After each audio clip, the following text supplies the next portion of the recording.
Welcome to Unsilent with your hosts Dave and Brian. This is not another current events podcast. We're digging deeper, diagnosing, and discussing what's really going on today, how we got here, and providing observations for future generations. Welcome to Unsilent. We're Brian and Dave. We'd love to hear where you think we got it right, where you think we don't know what we're talking about. You can do that by visiting unsilentpodcast.com, or our Rumble channel has a great place to leave a comment in. Other social media channels, of course, are meant for that kind of thing. So here we are in, so Brian, let's see. Let's think about it. How many days has Trump been in office so far? We're not at 60 something, 65 or something like that. Yeah, we're not even close to the first 100 days, and in that first 100 days, in that first 65, however many days, we've had nonstop news and nonstop turmoil and nonstop bickering and nonstop. So, what do you make of the latest? Well, one of the things that is standing out to me is, he's unleashed this tariff stuff. Yeah. And the populace seems to believe, and he did it when you and I were recording last week, right before, and I said that the market was down 3% or something like that based on the tariff news or whatever, and then it went down, I don't know, another 10% or whatever it was, right? And the way it's being debated, discussed, shared on news sources and things like that is Trump's tariffs caused an economic meltdown, right? And I don't agree with that. I agree that it triggered it. I don't agree it's the reason for it. Sure. And I'll give you a few things that stand out to me. There's economic predictors, indicators, things like that tell us a recession is imminent or likely or potential, or however dire you want to look at that. Right. And none of these things is a crystal ball, but they are indicators.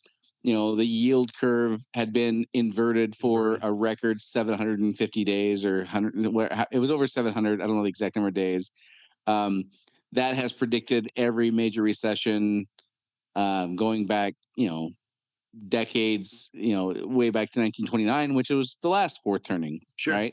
Sure. And even I think before that, there's some indicators go back into the 1700s. As far as back when there wasn't even a Wall Street yet, but there was still a stock market. That's been around for centuries now. So we had a yield curve inversion for over 700 days, which is the longest ever since 1929, I think. Yep. There was others that were meaningful, 87 and 65 or something, like 73, somewhere, I don't know, somewhere in there.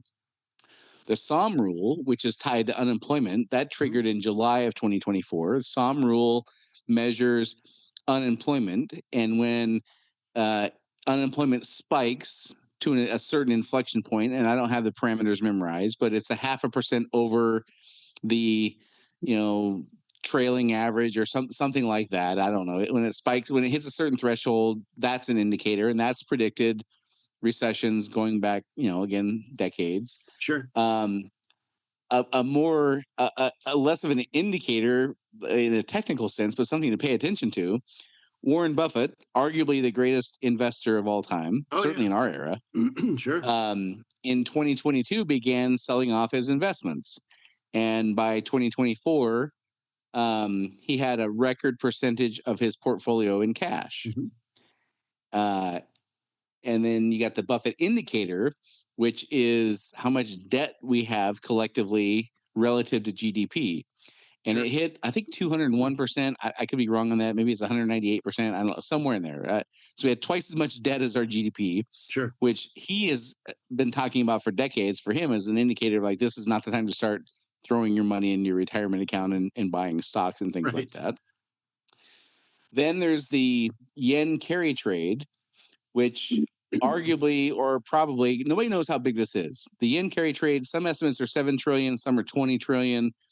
It's because Japan has had either zero or even negative interest rate. Again, I don't understand all this stuff very well. You understand it better than I do, but basically people would borrow money against the yen because they got a very minor interest rate they had to pay to borrow the money. So let's say they had to pay a 0.5% interest on borrowing yen. They would convert that to dollars, invest in U.S. whatever bonds or stocks or whatever, and they would get the difference. The carry is whatever their yield was from their investment minus the 0.5% they had to pay back in the well.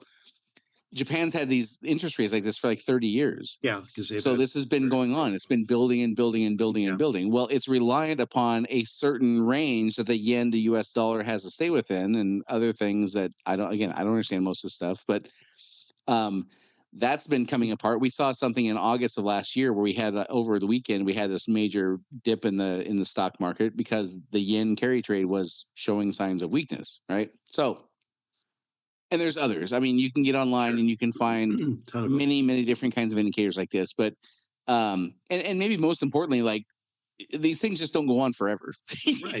Right. There's bull cycles and bear cycles, and that's how the economy works. They work in smaller cycles, right, and then bigger cycles. So, but there's no doubt the Trump tariff thing was the trigger, but I don't believe it was the reason, and that is getting miscommunicated. I would argue it's getting miscommunicated in how it's being debated and discussed and shared in news. Is CNN is saying we had this big crash in the economy because of Trump's tariffs, and I'm thinking, well, it was a trigger. There's no question it was the trigger, but it's not the reason. And so I don't know. You would know this better than me. Historically, like if you look back before 1929, back in the last fourth turning, was it Hoover who was the president that inherited the mess from Warren Harding, who was arguably I kind of look at like Warren Harding was like that era's Joe Biden. He was historically corrupt, right? No relation, by the way. Right. Yes. No. And there's different opinions on how much he actually knew about the corruption that was going on, which sounds a lot like Joe Biden, And then Hoover comes in and did some things that were not awesome. Right. Some say he's the reason the crash at whatever. So I kind of look at those parallels. I don't think we're going to make it 2 more presidents or whatever until the next thing unfolds. But I think that it's what it represents to me is further evidence that we collectively are not willing or able to have in-depth conversations. Everything's about whatever can fit in 140 characters, right? Yeah. So whatever the headline is, that's what we argue. We don't do the research, we don't do the looking, we don't do the investigating, we don't look at underlying causation. Yeah. We just Trump did this thing and it's either you got to get in your camp, either it's good or it's bad. Or Biden did this thing and you got to get in your camp and it's either good or it's bad. Right. And that drives the whole conversation, which I think is silly. Another market downturn is inevitable. They happen like clockwork every so often. Yep. What the trigger is, nobody knows. I certainly don't know when it's going to happen. I certainly don't know, but it's coming. It always is. Yeah. And we're due for another big one. Yeah. Well, and there's some other factors that you didn't mention, but sort of go to the same idea, and that is that we are just responsive to the day's news, and a lot of the underlying fundamental things that causes and reasons for things don't get really talked about. So if you look, and today, so yesterday, the last few days, historic downturns in the stock market. Today, the biggest swing upwards in the stock market in, I don't know, decades or something like that. Yeah, it's like the 5th largest in history or something like that. Yeah. So, up like 2,900 points or something like that. So everybody's exuberant, based on the 90-day pause that he put on most of the countries and all that. So very, very short-term thinking. So who knows what's going to happen next? I mean, who knows the result after 90 days. So, but another piece of this that's fascinating is the discussion of the market. If you look at they call it the Mag 7, the Magnificent 7, the biggest 7 stocks in the world: Amazon, Nvidia, Tesla, Apple, etc., Microsoft. And after they got slammed from the downturn, as a result of, or as you say, triggered by the Trump tariff wars, those stocks were still vastly overpriced. They were still, typically in the stock market, you look at the price to earnings ratio. So what's the Yep. price of the stock versus the earnings of the company, the underlying earnings of the company. And so if it's 10 times, well, okay, so it's going to take 10 years of their current earnings to justify the price of their existing price. Well, most of those companies, I looked a few of them up, Nvidia, Apple, Amazon, I think they were still in the 30s, 30, Yeah. which is 30 years. 30 years is, I invest enough money now, it's going to take 30 years of Nvidia's current performance, which is they have good performance. They've got great Yeah. financial performance, but that's all relative to what you're paying for the stock. So it's like if you got, I've got a wonderful car, but it's not worth $200,000. So if you're so the whole stock market has been for quite some time been unhinged from business and financial reality. It's been only based on narrative. It's been based Yeah. on non-financial factors, and non-financial factors do not, they can't materialize unless you're incredibly lucky into financial reality. So, the whole idea behind the Mag 7, they're mostly technology companies. And of course, they're the idea is we're getting so much productivity from AI, and Nvidia powers AI, that the US productivity is going to skyrocket, and therefore we'll have an economic renaissance, and then all these stocks will be worth this amount of money. Well, that's hope. It has nothing to do with anything somebody can pin down. Yes, AI is cool. It's going to do amazing things. It's going to change the whole world. How? Nobody knows. Yeah. Nobody knows. Nobody knows. The AI scientists don't know.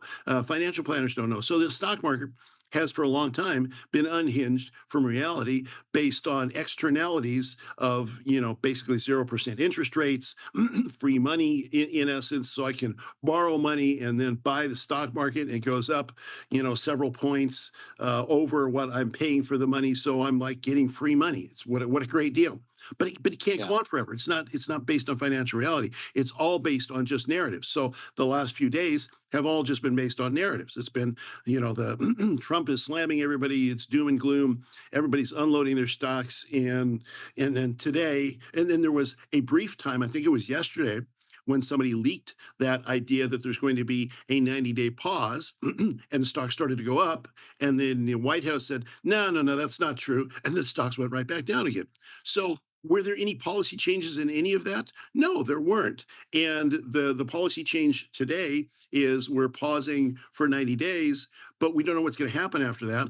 And then stocks skyrocket. So it's all narrative and emotional driven. And at some point, math comes in and logic comes in, and the underlying tidal forces, everything you're talking about, are basically what you might call tidal forces. They're forces that happen slowly. They're things that are not necessarily noticed by non-professionals. No, very, very few non-professionals are going to understand anything about the yen carry trade, right? It's just not, Yep.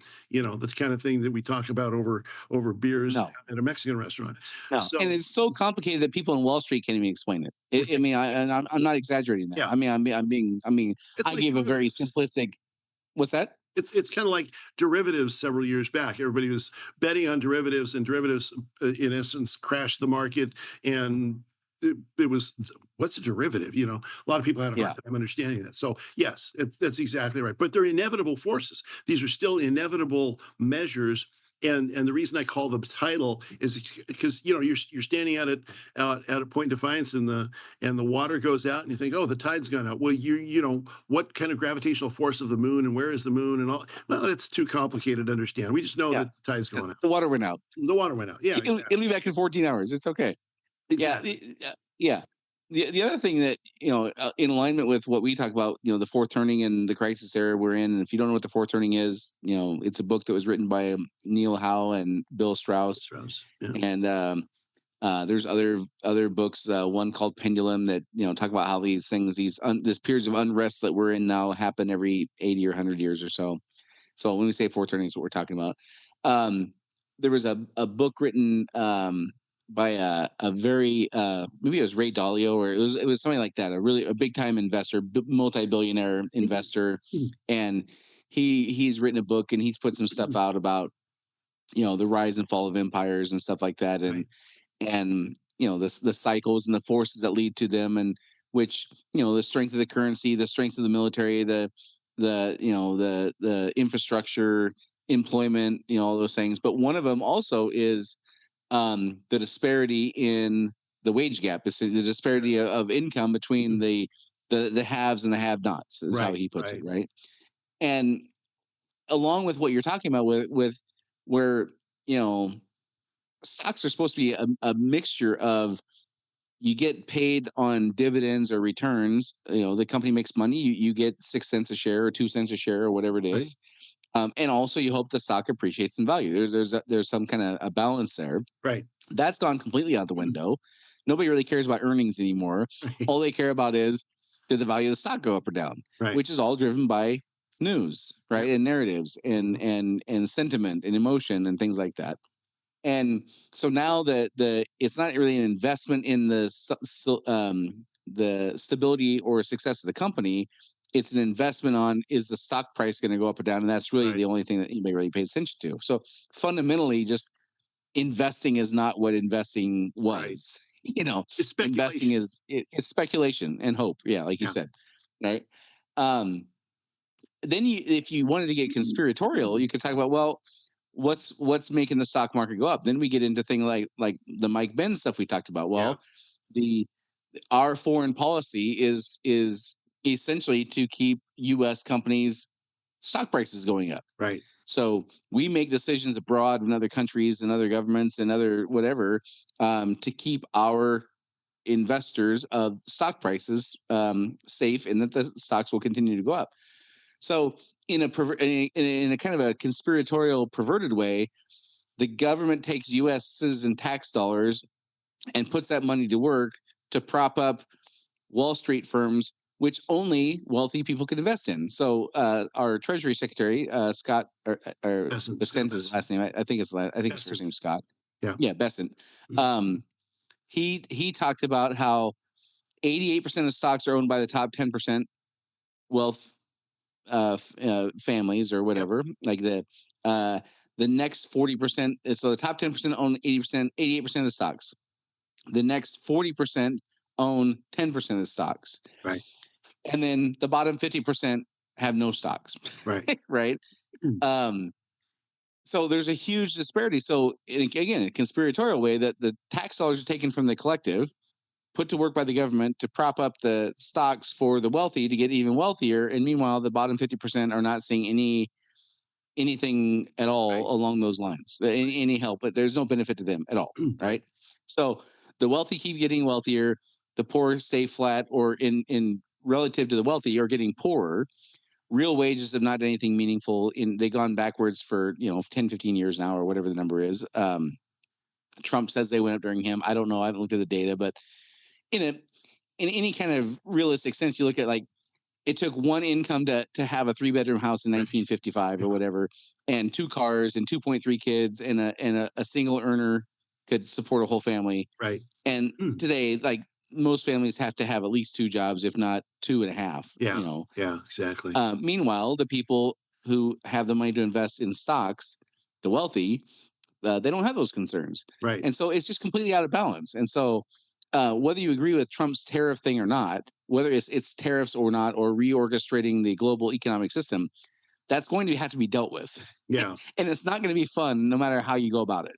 Well, it's systemically inescapable. So we've essentially painted ourselves into a corner, because the other parts of those statistics, to add a few other layers to that, is the top 10% of earners in this country also spend 50% of the money. And so 50% of consumer spending is in the top 10%. The same people that you're talking about are the ones that own all the stocks. So our entire economy is based on consumer spending. 80% of our economy is based on consumer spending. So if those top 10% stop spending because they're like, my portfolio is taking a hit. I'm going to just keep my money, keep my powder dry, keep it in cash. The economy itself is going to slow down substantially, regardless of what happens with the bottom 50%, who, they're 95% of the bottom 50%'s income is spent on necessities, on gas, on food, on rent, on electricity. They can't afford, the consumer goods that the top 10% can afford. So therefore, you've got no way around it. The way that the system is currently organized, and I don't know that it was necessarily organized this way intentionally. Maybe it was, but the way it currently is organized, regardless of whether it was intentional or not, is you have to keep the stock market in a place where it's not crashing too much, because then the entire economy comes crashing down. But then the flip side of that, then, if you look at this whole tariff policy question, is the only reason that we can, as a government, spend the kind of money that we're spending is because there's plenty of people that have plenty of extra American dollars to buy American debt. If we can't sell our debt, if we can't sell treasury bonds, we can't sell T-bills, we can't sell American debt, then we can't borrow our way to keep the government open, can't keep it going. So what happens in a trade war, the only reason, not the only reason, but the major reason that there's plenty of appetite out there for American debt is because they've got a bunch of American dollars. Why do they have a bunch of American dollars? Because America runs a trade surplus with a lot of these places. And we have a trade deficit with them, but from their perspective, it's a trade surplus. And therefore, they've got a bunch of American dollars. They got to do something with those American dollars, so they buy American debt. So if we tighten all that up and there's no trade deficit with us anymore, and that's not going to happen. We're always going to have a trade deficit because we have more money than they do, and if you have more money, then you have to spend your money, or you're going to save it, right? And so therefore, that's un-American, Dave. Don't stop saying stuff like that. We Save money. Can't be saving. I know that's not a correct thing to do. I know, but so all of this sort of what's that game where you've got all these sticks and you try to pull one out and you hope Jenga, yeah. So all of this is kind of global Jenga, from the stock market to the trade situation to the consumer economy that we have here to the borrowing to the reserve currency. All of those things are all intertwined in a way that I'm afraid that even if leaders have in mind to do good things and to help us, we're not very far away from just pulling out the wrong Jenga pin, maybe too fast, or pulling it out too slow, and the whole thing comes crashing down around us. Right. And that's kind of what, I agree with you. And part of why I started with all those statistics and indicators is because even if it's not this Jenga block that causes the thing to come down, there will be a different Jenga block that causes the thing to come down. Right. And the idea that we can balance this international, like our government, which we complain about, we can't even go to the DMV in less than 3 hours, and you can't even get potholes filled and whatever. Right. That same government is going to maintain the global economic balance and maintain the domestic economic balance between the haves and the have-nots. That seems to me like the most ludicrous thing you could ask for. Like you ever have an expectation would be successful, right? Yeah. So part of me is like, it's a bunch of humans making human emotional decisions, and you're going to have periods of good and bad because of that, because we're flawed and we make bad decisions, we make good decisions, and that's just kind of how it's going to work.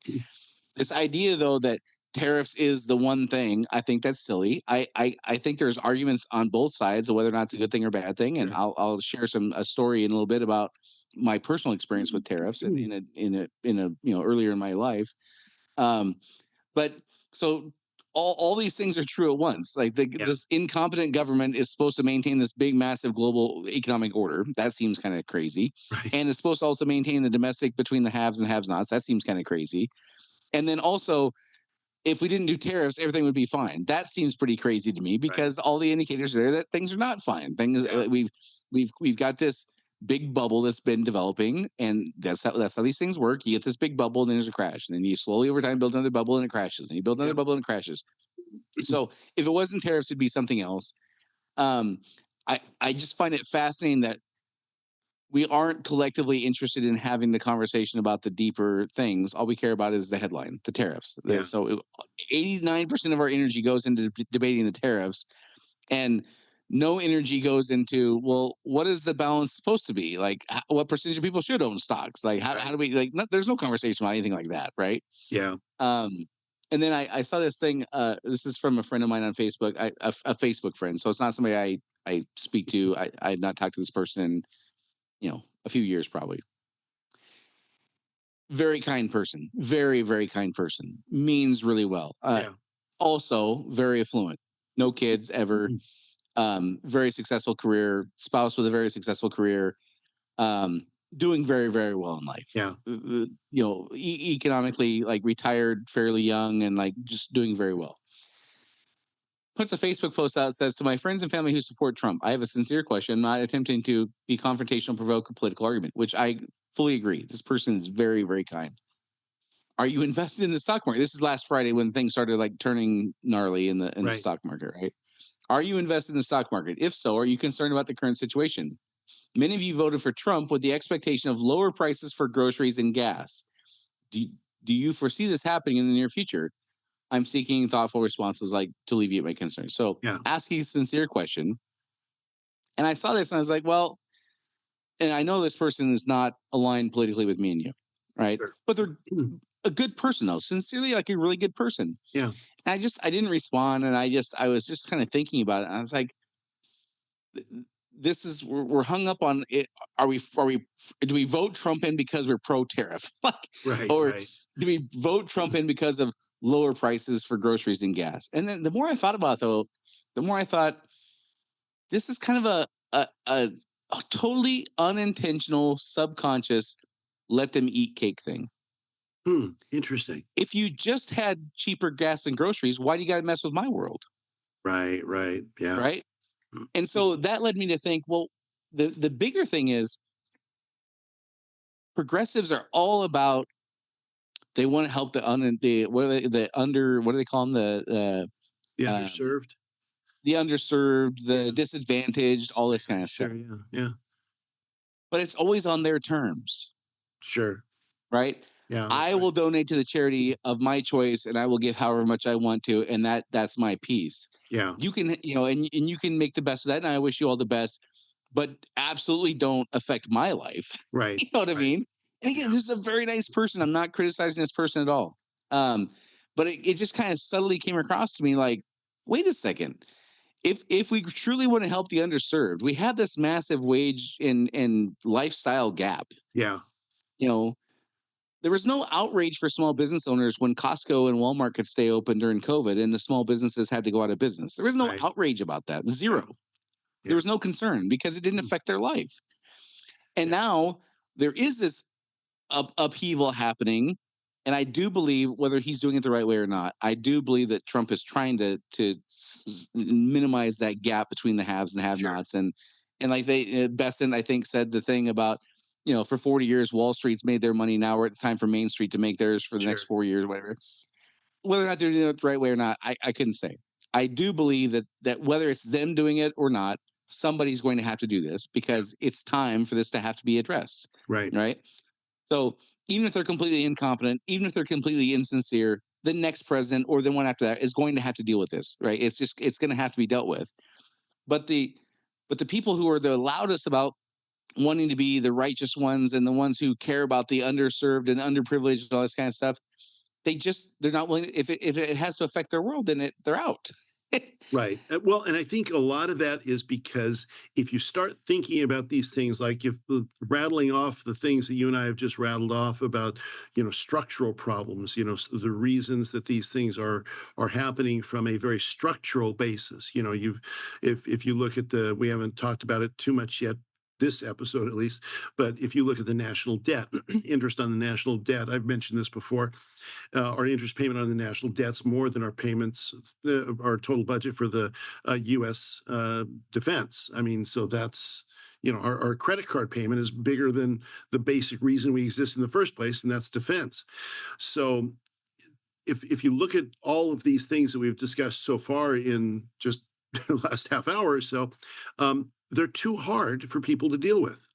They're Yeah. just too hard. So we don't have an appetite as a society. And this again, back to the fourth turning. This is an attribute, if you will, of the end stage cycle in the fourth turning, that we just don't have an attribute, or we just don't have an appetite rather to try to solve monumental things. We can't go to the moon right now. In the 60s, we could go to the moon. We could take on an impossible task that nobody's ever done before, put human beings on the moon. And we're like, yeah, we can do that. But if you take a look at any of these things, if you say, well, we need to restructure the U.S. debt and the U.S. expenditures so that it's not going to bankrupt us in 10 years, there's nobody that's got the appetite to try and take on that big problem. It's just too big. We're just it's too overwhelming. And all of these things sort of fall into those categories. So, but we also can't sit here and say, well, we got a bunch of problems, but we can't do anything about it. So eat, drink, and be merry, for tomorrow we die. We can't do that either. So what do? We pick small little kind of temporal fights, the tariff fight, or the funding fight of the federal government. But we don't take on the big things like the means-based entitlement programs have to be drastically reformed. Nobody's going to take that on. Trump will take that on. Nobody will take that on until you can't write a check from the U.S. government and have it not bounce anymore. So Right. it's a cultural inability to deal with things that are too big, that leads us, and I think it leads the person you're talking to, who is, as you said, well-meaning and sincere. They can't take on those big problems, so we're going to take on some small problems, and at least we're doing Right. something. It's like writing the check to the local charity. Well, that's not really going to have a huge effect. Yeah, but I'm going to affect a few, and that's all I can do. I've given up on the whole system. I'm going to do my part and do what I can. Yeah. I applaud that. I Yeah. think Oh, that's sure. great to have those entries. I think it does point to collectively over time, which is why part of what I think leads to the fourth turning is we're penny wise and pound foolish, Yeah. Sure. Of course. right? We make immediate decisions based on what we have to.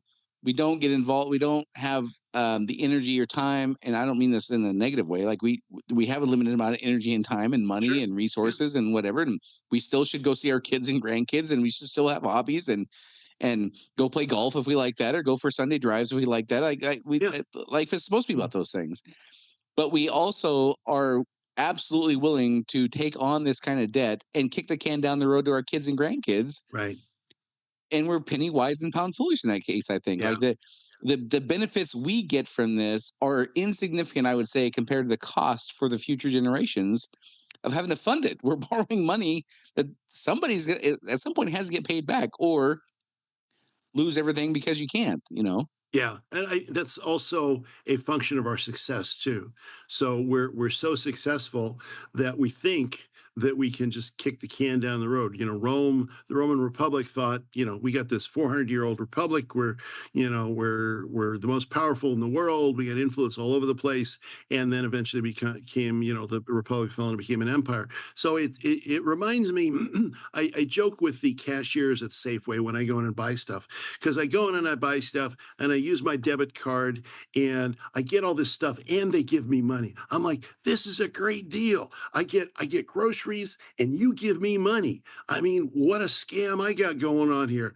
But eventually it's going to come back, because that money actually does come out of my account. All the debit card that we're doing as a society right now to get all the things that make us happy in the moment eventually are going to have to be paid for. We just don't think, we just don't consider as a society that that's going to have. Well, we've always had debt. I've had this discussion about people. Well, you conservatives, been complaining about debt since the '80s, and we're still fine. Look, we're all living high on the hog.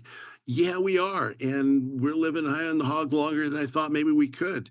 But it's not sustainable. It's not going to happen forever. Right.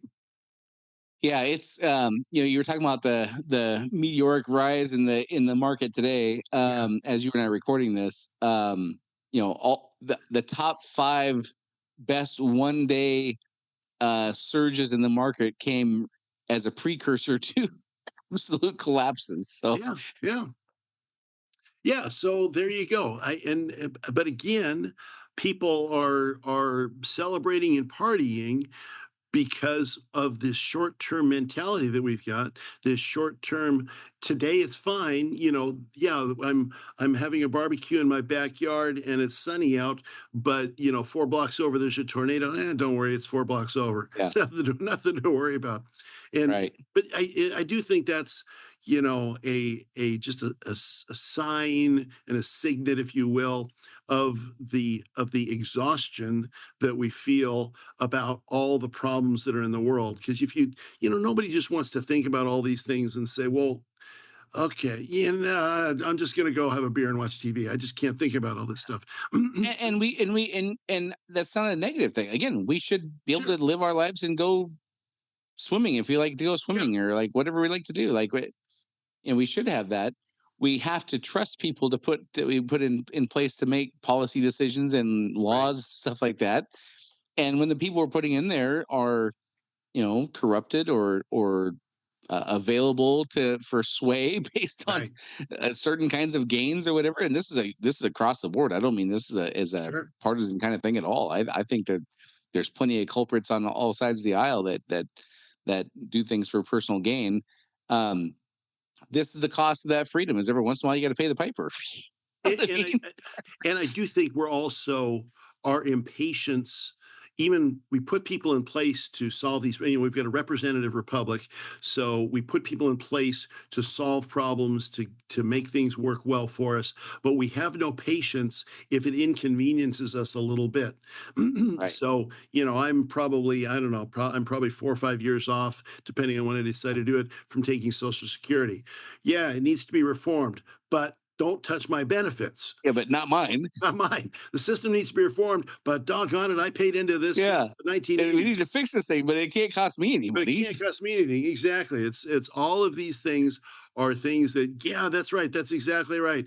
But we have no tolerance for people that are going to do things that impact us negatively. And again, I think that's a result of us being too successful, which is, you point back to the success that happens in the first turning after the last fourth turning, that sets up a system that creates great success. And then we kind of glide rather on those fumes for a very long time until we Yeah. just can't anymore, and we're not going to be proactive. I mean, we just have to face it. We're not going to be proactive enough to make the structural changes that are necessary until we're not going to change the bald tire on the car until it blows on the freeway and we're stuck at the side Right. of the road. We're just not going to do it. Yeah.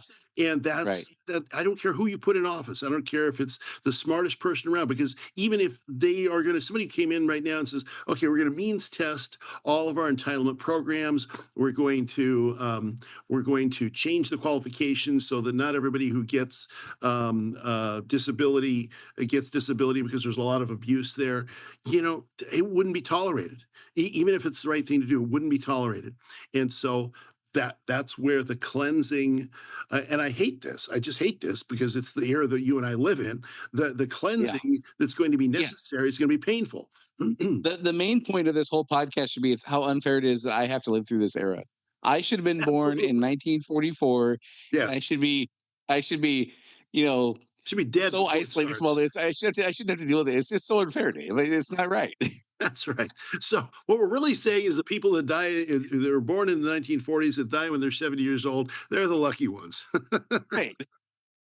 So speaking of tariffs, in my first real job, I was in the steel industry, and after about 5 years, I was promoted to my very first supervisory role, at which I was horrible. I was a terrible supervisor in the beginning. I had no skills and a lot of confidence, so I was a recipe for disaster. Um, but there was a bunch of tariff wars in the steel industry in the late '90s, Hmm. and this is again between the U.S. and China and Venezuela and Brazil and Russia, like all the big steel producing countries, of Right. which there were 7 to 12. I don't know. We where we bought our steel from was not indicative of all the different steel supplier Mhm. countries in the world, but we bought our steel. The company I worked for, we bought our steel mostly from like those 6 or 7 countries. Right. But there was this big tariff war that went on. So companies that bought, and steel is still pretty old fashioned. You still buy and sell steel by the pound. So um, steel you bought for, let's say, 25 cents a pound, now all of a sudden costs, um, 40 cents a pound, let's say. And then you had your value added services you did to it, then you would sell to your customers.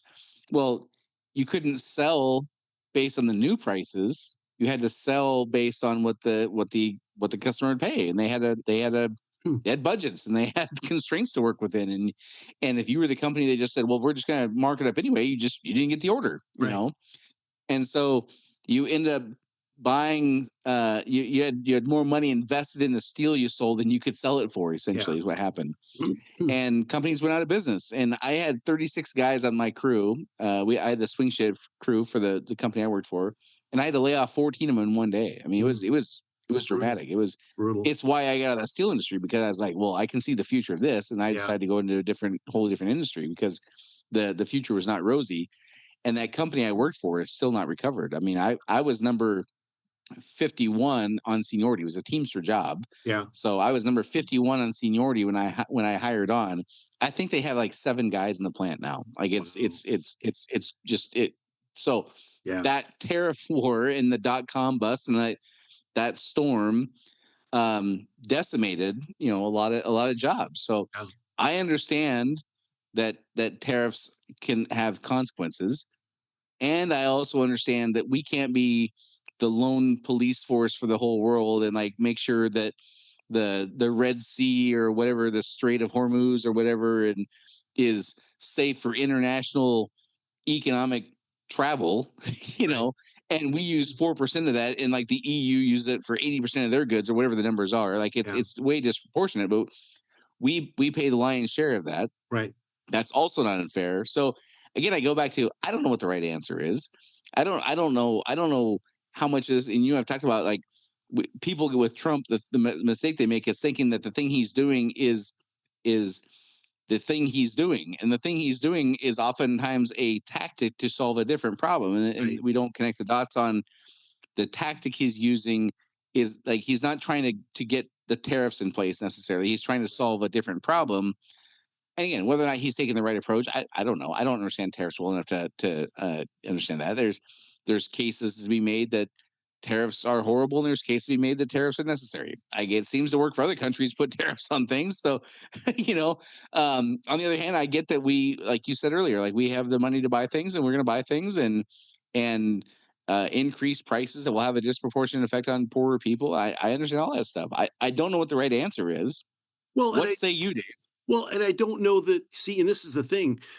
I don't know that in a lot of these cases there is a singular right answer. The part of another feature of the age that we live in is the need for the right answer. So, if you look at tariffs, and I'm looking at all these discussions, and I participated with some of them online, and all of the discussions that I'm participating in are very simplistic discussions. So it's like, are tariffs good or tariffs bad? So an argument you just mentioned, well, everybody does tariffs, so tariffs can't be bad, or else why is everybody else doing tariffs? Well, okay, so now you boil that down. You say, okay, well, when do tariffs make sense? Which tariffs make sense? Do blanket tariffs make, so there's 100 questions underneath the do you tariff question that determine whether or not this makes sense or not. So if you say, and then definitions become important too. So like that chart that the president showed that said, here's the tariff rate of all these other countries, and here's our tariff rate in this new, reciprocal tariff rate. And then tariffs were redefined as trade deficit, which is not a tariff, it's a whole different thing. But so it's all of the discussion happens on this superficial top level, piece, instead of saying, okay, well, no, we want fair trade, and fair trade includes you're not going to subsidize Airbus because we don't subsidize Boeing. It has nothing to do with tariffs. It has to do with internal subsidies. Or you're not going to do currency manipulation at this because you're using the reserve currency of the. So you the devil's in the details on all of those things, and saying that tariffs are good or tariffs are bad doesn't capture any of it. It doesn't. It's Right. and so the entire discussion ends up essentially being pointless. I mean, Yeah. at the end of the day, the discussion is around things that, okay, I'm gonna answer this question this way, and it turns out that the only reason we're answering the questions this way or that way is because we love Trump or hate Trump. Right. It's not a trade discussion at all. Now you Yeah. hope. Now I'm hopeful because the whole presentation that the administration has done has been very chaotic. You've got Peter Yeah. Navarro on one side, the trade advisor, saying, no, it has nothing to do with, we're not trying to get lower tariffs, we're trying to change the balance of trade across the world. And then Elon Musk calling him, all sorts of names and saying he's an idiot, and other people saying that Trump's wanting to get negotiation. Well, was that intentional, or was that just confuse the heck out of everything? Was that Trump just saying, we're going to confuse the heck out of everything, and then I'm going to do something, and then you're going to see it's all great? Well, maybe, I hope that's what it is. I hope that's what it is, because from my perspective, I've been very displeased with this notion that we're going to charge you all a whole bunch more money, and we're not telling you what you got to do to fix it. If you want to negotiate with me, Brian, tell me what you want. Tell me what you want, and we can come. But maybe that's his tact. Maybe that's a tactic. It's the way he does. It sounds like you need to read The Art of the Deal. I know. Yeah, I know. I thought about that. I know he does that. It's like we said, I don't know, a week or two ago, whenever it was. It's not chess. It's poker.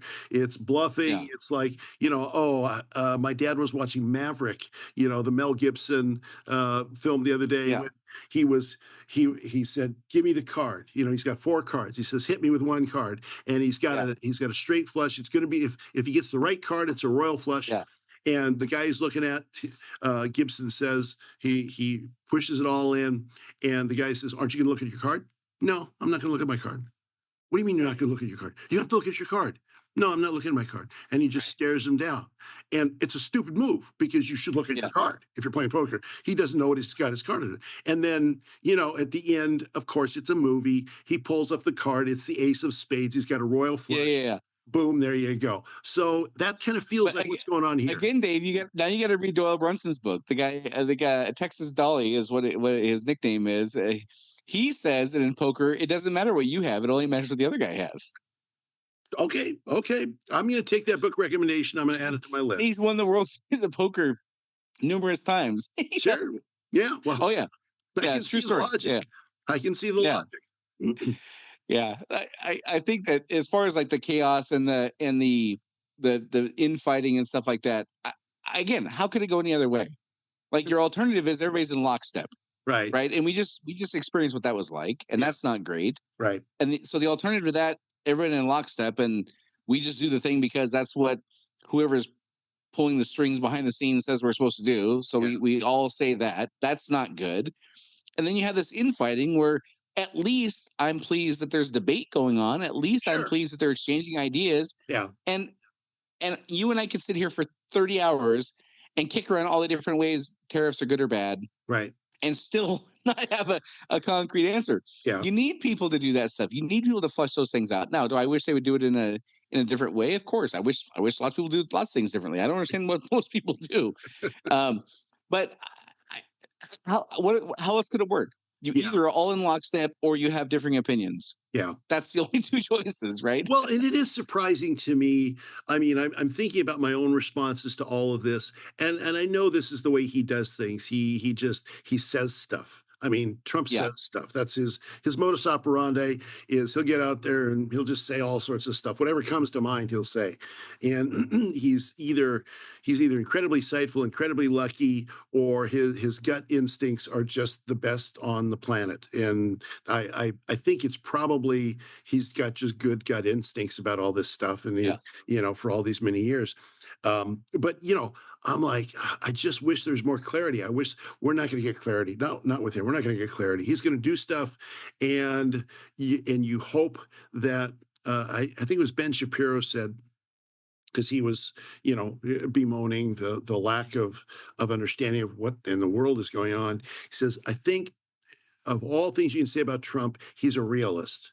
And if he sees things going this way, now it could very well be that this 90-day thing that he did today, that could be a response to this report that came out yesterday that said there's going to be this 90-day thing. He might be like, 90 days. That'll give him time. Yeah, let's do that. Let's do that. I could see that coming up like Yeah. that. I could see it. It was this a grand strategy? All of the people that I voted for Trump, so I'm not. I don't worship at the altar of Donald Trump. Yeah. If he does something that I don't like, I'm critical of him, and that's frankly just the only logical thing. But there's also what is it? Fate rewards the bold or something like that. Oh, Isn't fortune, that like it? fortune, fortune favors the bold. Yeah, fortune Yeah, favors the bold. fortune favors the Which, bold. yes, and he absolutely, yeah, and that's it again. That's that Mel Gibson in Maverick Yeah. thing, where it's just Yeah. like he's just going to stand there. I'm not looking at my card, and the guy's freaking out. Right. You're not looking at your card, and Trump's the Yeah. same way. He's like, no, I'm not going to negotiate tariffs. We're just gonna do this. I love tariffs. Tariffs are the greatest. Oh, what I'm saying is Hmm.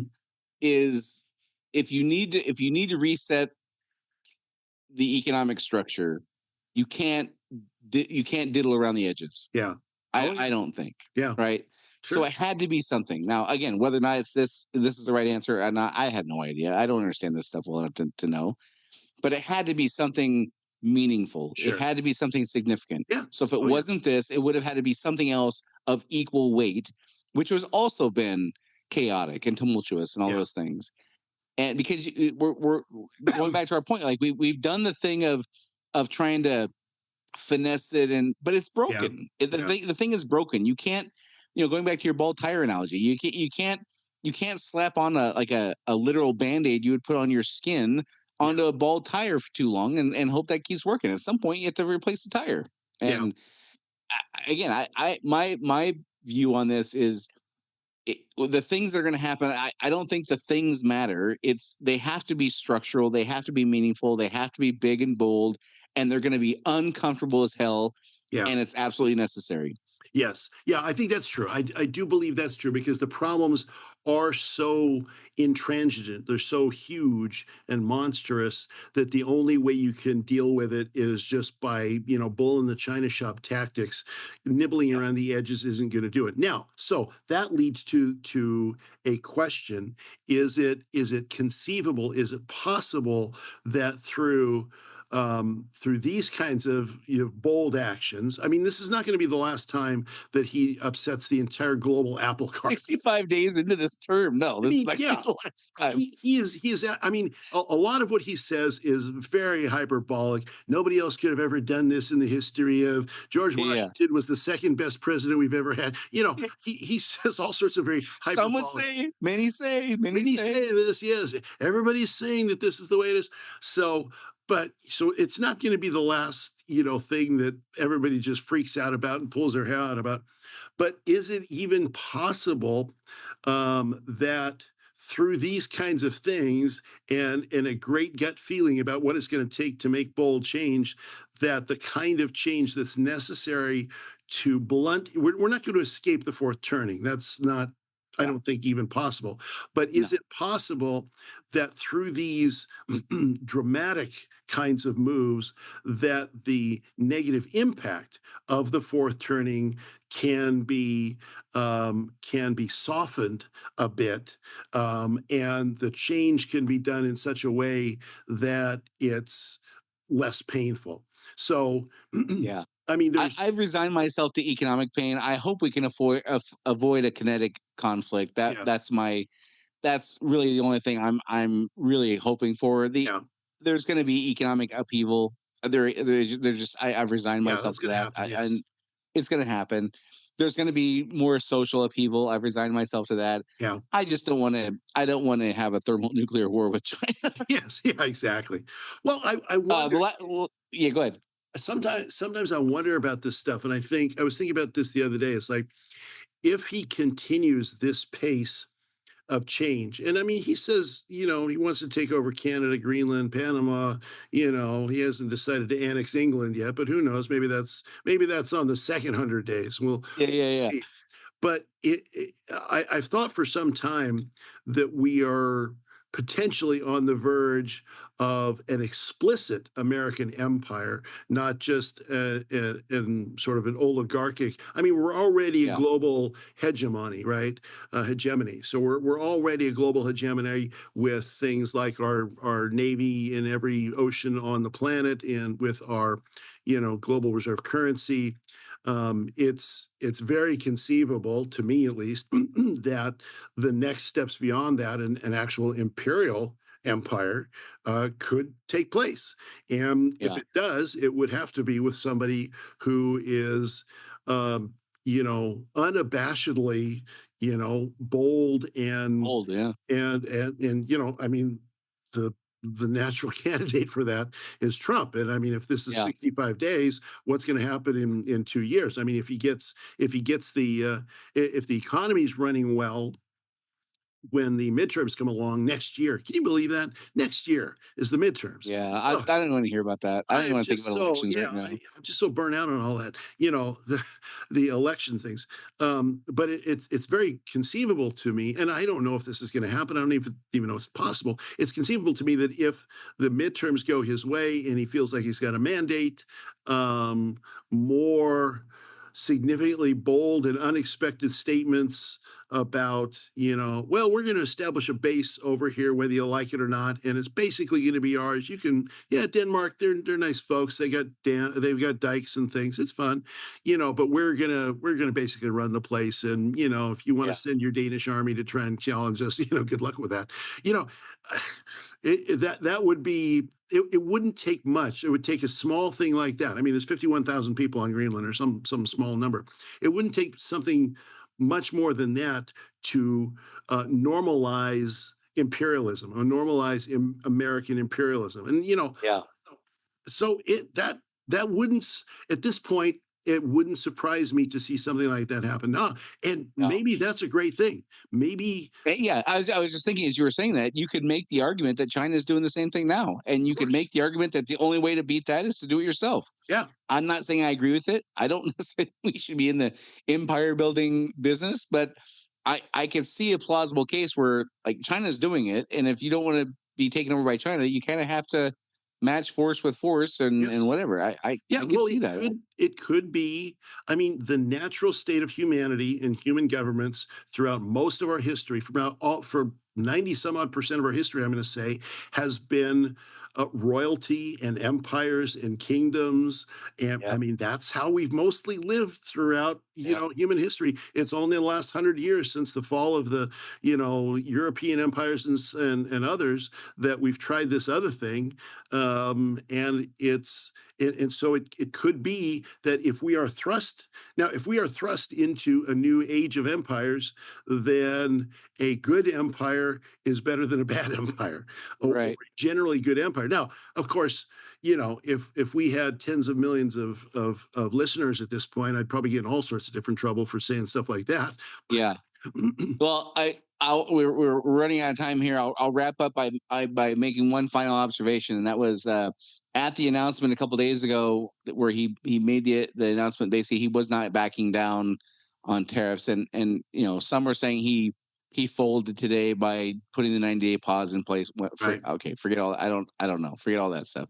But at the announcement he made, it was the UAW workers who were standing up in support of him. And it just struck me again. I've been talking about that this shift in political parties of who's representing who. It used to be Republicans representing Wall Street. Now it's very much Democrats representing Right. Wall Street. Republicans much more representing blue collar workers and things like that. That was really shocking to me. And then I was thinking, one of the reasons these guys are able to do this because what else do they have to lose?